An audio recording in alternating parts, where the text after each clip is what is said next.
কনক সারোয়ার আজকের অনুষ্ঠানে দর্শক অত্যন্ত দুঃখ ভারাক্রান্ত মন নিয়ে আসলে অনুষ্ঠানটি করতে হচ্ছে। আমাদের সেনাবাহিনী, আমরা যাদেরকে বলি দেশপ্রেমিক সেনাবাহিনী, আমাদের দেশ রক্ষা বাহিনী, যাদের প্রতি আমাদের আস্থার কোনো শেষ ছিল না একটা সময়, 2007-এ 1/11-এর মধ্য দিয়ে এই বাহিনীর যে পতন শুরু হয়, সেই পতন এখন যে পর্যায়ে এসে পৌঁছেছে, বর্তমান সেনাপ্রধান এখন গুম খুনের সঙ্গে যুক্ত কর্মকর্তাদের, সেনা অফিসারদের ইন্ডেমনিটি চান। তো এটি গত মঙ্গলবারে আর্মি হেডকোয়ার্টারে একটি স্টাডি সার্কেলের পরে তিনি সমবেত অফিসারদের উদ্দেশ্যে বলেন, তিনি বলেছেন ইংরেজিতে যে it gives me a pain to even imagine that our officers will be carried in prison van to the court. How do you like your brother officers to face the ignominy? What is their fault? Whatever they did was on orders. I have gone to everyone with this issue, but none listened. I am giving you word, I shall demand from the future political masters indemnity for these officers. I shall not leave without getting indemnity. অর্থাৎ তিনি indemnity ছাড়া যাবেন না, তার কলিজা ছারখার হয়ে যাবে। এবং তিনি বলছেন যে তোমাদের কেমন লাগবে আর্মি অফিসারদেরকে যদি প্রিজন ভ্যানে করে আদালতে নেওয়া হয়, তাদেরকে যদি বিচারের সম্মুখীন করা হয়, কিন্তু তাদের তো কোনো দোষ নাই, তারা তো সবাই আসলে আদেশ পালন করেছেন, সেই আদেশ পালনের জন্য কেন তাদেরকে এই হেনস্থা হতে হবে? এই হচ্ছে গিয়ে গুম খুনের দোষরদের জন্য তার দরদ। এবং দর্শক, আপনারা যদি ছবিটা দেখেন, এখানে 20 জনের ছবি আছে, এর বাইরে কত 15 জন, ধরেন 35 জন। এই 35 জন খুনি অফিসারকে রক্ষা করার জন্য জেনারেল ওয়াকার আসলে বাংলাদেশ সেনাবাহিনীর যে সম্মান, সেনাবাহিনীর যে মর্যাদা, সেনাবাহিনীর যে ক্রেডিবিলিটি, এটাকে পুরো প্রশ্নের মুখোমুখি ফেলে দিয়েছেন। এবং তার যেই বক্তব্যের যে ধরন, সেই ধরনের মনে হচ্ছে তিনি আসলে নিজেকে বাঁচাতে চাচ্ছেন, কারণ কমান্ড তো তিনিই দিয়েছেন, আবার তিনিও বেঁচে যাবেন, কারণ তার উপরেও তো কমান্ড আছে, বাঁচার কোনো সুযোগ নাই। এই প্রসঙ্গটা আমি আসছি। তো এই যে 35 জন মাত্র মানে গুম খুনের সঙ্গে যুক্ত অপরাধী অফিসারকে বাঁচাতে জেনারেল ওয়াকার পুরো সেনাবাহিনীর সম্মানকে তিনি ভুলুণ্ঠিত করছেন এবং প্রশ্নবিদ্ধ করছেন। এবং আপনারা জানেন যে এই প্রসঙ্গগুলো আসছে যখন আমি যদি বলি যে এই যে এখন যে দরদ জেনারেল ওয়াকারের দেখা যাচ্ছে, বিডিআর বিদ্রোহের নামে যে গণহত্যা হয়েছিল, তখন কিন্তু আবাহনী মাঠে এই যে দেখছেন মাথায় হেলমেট পরা এই ভদ্রলোক জেনারেল ওয়াকার, তখন তিনি 46 ব্রিগেডের গুরুত্বপূর্ণ দায়িত্বে ছিলেন। তো তখন তিনি কি ছেড়েছেন তিনি? তখন এই ব্রাদার অফিসারদের জন্য মায়া লাগে নাই? ব্রাদার অফিসারদেরকে যে একের পর এক হত্যা করা হচ্ছে, তার কাছে ইনফরমেশন ছিল না? তার প্রিয় অভিভাবক হাসিনাকে তিনি বলতে পারেন না যে সেনা মুভমেন্ট করান? পার্সোনালিও তো বলতে পারতেন। কি ভূমিকা তার? এখন তিনি সেনাপ্রধান হয়ে দায়িত্ব নিয়ে কয়দিন বিডিআর কমিশন নিয়ে গঠন করা নিয়ে বাড়াবাড়ি করলেন। এখন কমিশন হয়েছে, কমিশনকে কিন্তু নানা রকম ভাবে খেলা দেখাচ্ছেন জেনারেল ওয়াকার, ঠিক মতো কাজ করতে দিচ্ছেন না, মানে সরকারি বক্তৃতাবাজি, বিবৃতি, এগুলো করে তিনি কাটাচ্ছেন। তারপরে ধরেন যখন তাপসের মামলায় 5 জন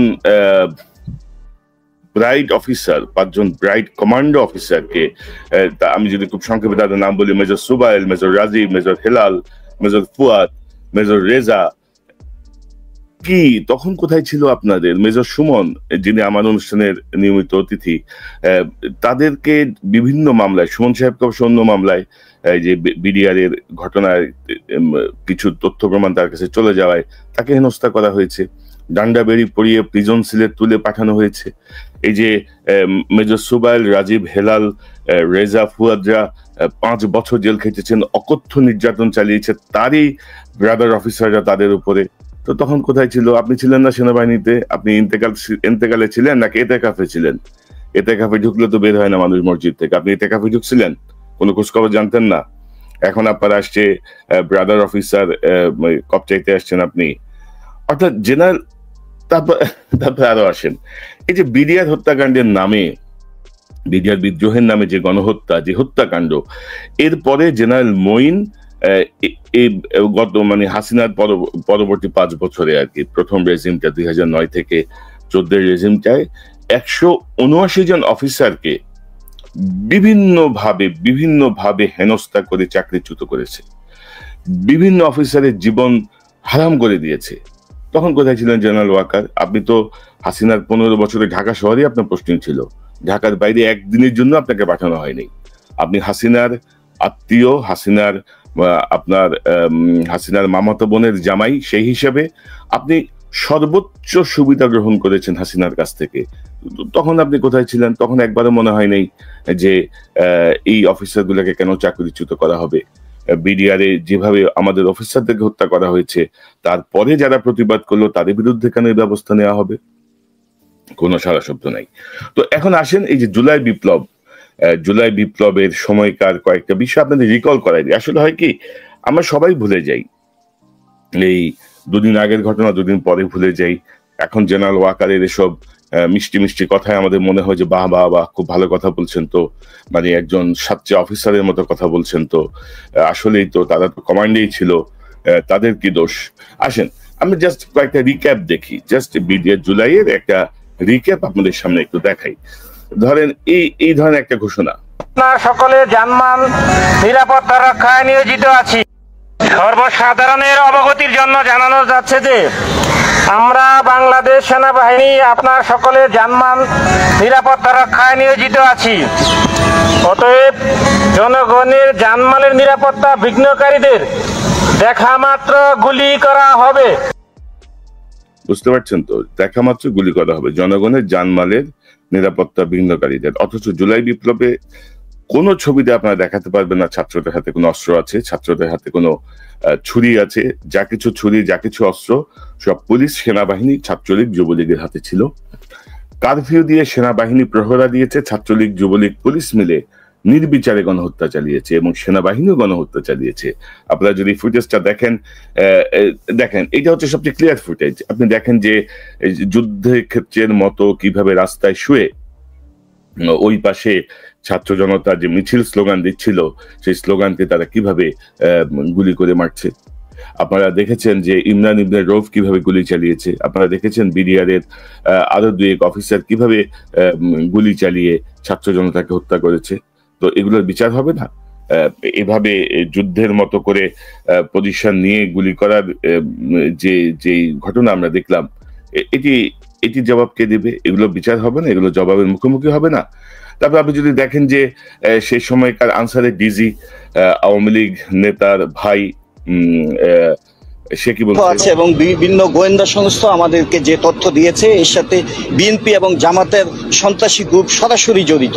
এখন যেহেতু এই ধ্বংসযজ্ঞের সাথে আমরা মনে করি কোনোভাবেই আমাদের এই ছাত্ররা জড়িত না।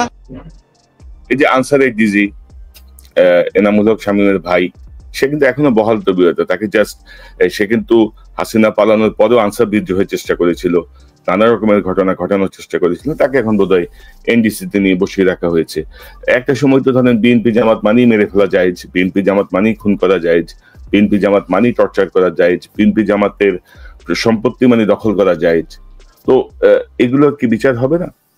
তারপরে আপনি দেখেন এই বিষয়টা তো অমীমাংসিতই। এটা 5ই আগস্ট না 6ই আগস্টে আমি দেখিয়েছিলাম যে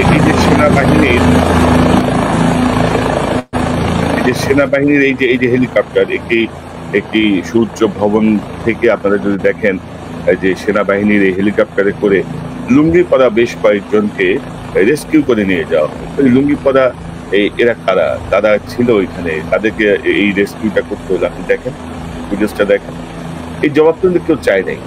আমাদের এই যে কতিপয় বয়সের ভারী নুচ্ছ ইনক্যাপাবল ব্যক্তিকে নিয়ে গঠিত যে অপদার্থ সরকার, বলবো আমি, অধিকাংশই অপদার্থ টাইপের করবো, তাদেরকে নিয়ে যে অপদার্থ সরকার, তারা কিন্তু এই ঘটনার এখনো জবাবই চায় নাই যে তোমরা কারে সরাইছিল এই গুলশানের এই উচ্চ ভবন থেকে, স্নাইপার থেকে সরাইছিল? তো লুঙ্গি পরে স্নাইপারের ওইখানে কেন বসেছিল? এরা কারা? এই প্রশ্নকে আমরা করতে পারি না? এই যে ধরেন এই প্রশ্নটা আমরা করতে পারি, এই প্রশ্নের জবাব কে দিবে? তো এখন ধরেন আমাদের এই যে আমি যেটা বলছিলাম যে মানে অধিকাংশই বয়সের ভারী নুজ্জ, প্রায় অকর্মণ্য মানুষদেরকে নিয়ে ডক্টর ইউনূস যে সরকার গঠন করেছেন, সেই সরকার কিন্তু এগুলো কোনো জবাবদিহি চায়নি এখনো। বলা চলে যে ডক্টর ইউনূস সেনাবাহিনীর প্রতি এক ধরনের কি বলবো ভয় পাচ্ছে, আমার মনে হয় সেনাবাহিনীর ভয় পাচ্ছে। কারণ ধরেন ওই যে ব্রিটিশ আমলে দেখা যেত না যে ওই হাফ প্যান্ট পরে এক পুলিশ গ্রামের এক কোনা দিয়ে ঢুকলে পুরো গ্রাম খালি হয়ে যেত যে পুলিশ ঢুকছে। একটা সময় আমাদের বাপ চাচারা ইউনিফর্ম, আর্মির একটা ইউনিফর্ম দেখলেই ভয়ে ওই এলাকা দিয়ে যেত না, যে না না আর্মি আছে এখানে, কি হয় কি না কি হয়। তো এখন তো 2025, দিন পাল্টেছে না? আপনি এখন চোখ রাঙাবেন, ধমক দিবেন, আর আমাদের এই জেনজি বা জেনজি তো আছে, আমাদের কথা বাদ দেন, আমরা কি এগুলা চোখ রাঙানি কেয়ার করি নাকি? আমাদের বাংলাদেশে আপনি এসব চোখ রাঙাবেন জনগণের অর্থে পরিচালিত, জনগণের অর্থে বেতন নিয়ে, জনগণের অর্থে সুযোগ সুবিধা ভোগ করে আপনি সেই জনগণের উপর একটা ফ্যাসিস্টকে রক্ষা করার জন্য গুলি চালাবেন, সেটা আমাদের মেনে নিতে হবে। তো দর্শক, আমি আপনাদেরকে এখন একটু আসি, একটু একাডেমিক একটা বিষয়ে আসি, যে এই যে আপনারা যে বলছেন, ওয়াকার সাহেব যে বলছে যে তারা কমান্ড পালন করেছে, তারা কমান্ডে ছিল, সেই কমান্ডের জায়গাটা নিয়ে আসলে ইন্টারন্যাশনালি বিষয়টা কি, ইন্টারন্যাশনালি বিষয়টাকে কিভাবে দেখা হয়, আমি যদি আপনাদেরকে একটু দেখাই তাহলে আমার মনে হয় যে আপনাদের বুঝতে সুবিধা হবে। আমাকে একটু একটা সেকেন্ড, আমি একটু বের করে নিই বিষয়টা। ইয়েস, আমি যদি আপনাদেরকে দেখাই এই যে আন্তর্জাতিক আইন কি বলছে, হোয়াট ইজ কমান্ড রেসপন্সিবিলিটি, কি করা যায়, আমরা যদি দেখি যে এই যে ধরেন এটা হচ্ছে command responsibility and superior orders, Rome statute article 28 and 33, Nuremberg, ইয়াশমিতা ICTY ICC, এগুলো হচ্ছে সব রেফারেন্স। রোম স্ট্যাটিটিউটের রেফারেন্স, নুরেমবার্গ ট্রায়ালের রেফারেন্স, ইয়াশমিতা কেসের রেফারেন্স, ICTY এবং ICC রেফারেন্স। এবং আমি যদি আপনাদেরকে দেখাই রোম স্ট্যাটিটিউট কি প্রভিশনস আর্টিকেল 28 and 33, এখানে বলা হচ্ছে command responsibility, A commander is criminally responsible for crimes committed by subordinates if they knew or should have known and failed to prevent or punish. Article 33 তে বলা হয়েছে superior orders, following orders is not a valid defense unless it was a legal obligation to obey, the person did not know it was unlawful, the order was not manifestly unlawful, orders to commit genocide or crimes against humanity are always unlawful. এগুলো হচ্ছে ধরেন এই reference গুলো আমি যেগুলো বলছিলাম, এখানে 4টা রেফারেন্সের স্লাইড আছে, তৈরি করেছি, এবং এই যে রেফারেন্স লিঙ্ক গুলো দর্শক আমি এই 5টা রেফারেন্স লিঙ্ক আমার ডেসক্রিপশনে দিয়ে দেবো, আপনারা দেখে নেবেন জেনারেল ওয়াকারের এই বিষয়টা আপনারা কিভাবে বুঝছেন। অর্থাৎ আমি যদি বাংলায় বলি যে কমান্ড রেসপন্সিবিলিটি, কমান্ডার জানতেন বা জানার কথা ছিল অথচ অপরাধ প্রতিরোধ বা শাস্তির ব্যবস্থা নেননি, তাহলেও তিনি দায়ী।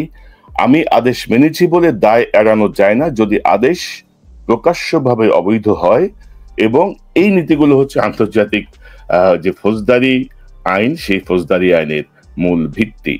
এবং দর্শক আমি এই বিষয়টা দিয়ে দেবো, আপনারা যদি দেখেন আমার মনে হয় যে আপনাদের জন্য আরো বুঝতে সুবিধা হবে। অর্থাৎ সুপিরিয়র অর্ডার, আমরা শুধু আইন মেনেছি, আইন ফলো করেছি, অর্ডার ক্যারি করেছি, কেন আমাদের বিরুদ্ধে ব্যবস্থা নেওয়া হবে, কেন আমরা জবাবদিহি আওতায় আসবো, আমরা তো শুধু আদেশ পালন করি, সেই জিনিস কিন্তু আন্তর্জাতিকভাবে এটি রদ করা হয়েছে। এবং আপনাদের মনে আছে কিনা জানি না যে যুক্তরাষ্ট্র যখন স্যাংশন দিল বাংলাদেশের র‍্যাব সহ 7 জনকে, সে সময় তাদের বক্তব্যে একটা বিষয় ছিল যে এটি আদেশ, আমি শুধুমাত্র আদেশ পালন করেছি, এই কথা বলে কেউই ভিসা রেস্ট্রিকশন থেকে বেরোতে পারবে না। অর্থাৎ ইউএস এর যে ভিসা রেস্ট্রিকশন তারা ইম্পোজ করেছিল, মানে আমি আমার সুপিরিয়রের আদেশ পালন করেছি বা আমি ওনার আদেশ ফলো করেছি, এই কথা বলে কেউ আসলে কোনো ধরনের কি বলবো সুবিধা নিতে পারবে না। তো এখন ধরেন এই যে বিষয়টা, তো এখন ধরেন হঠাৎ করে জেনারেল ওয়াকার কেন এতটা অস্থির হয়ে উঠছেন? তিনি কি তার যে প্রিয় অভিভাবক লেজ তুলে ভারতে পালিয়েছেন, তাকে পালাতে সহায়তা করেছিল, তার নির্দেশনায় কাজ করছেন? বাংলাদেশে যারা ভারতের পক্ষে যে সেনা কর্মকর্তাগুলো এতদিন ধরে গুম খুনের সঙ্গে যুক্ত ছিল, তিনি কি তাদেরকে রক্ষা করতে চাচ্ছেন?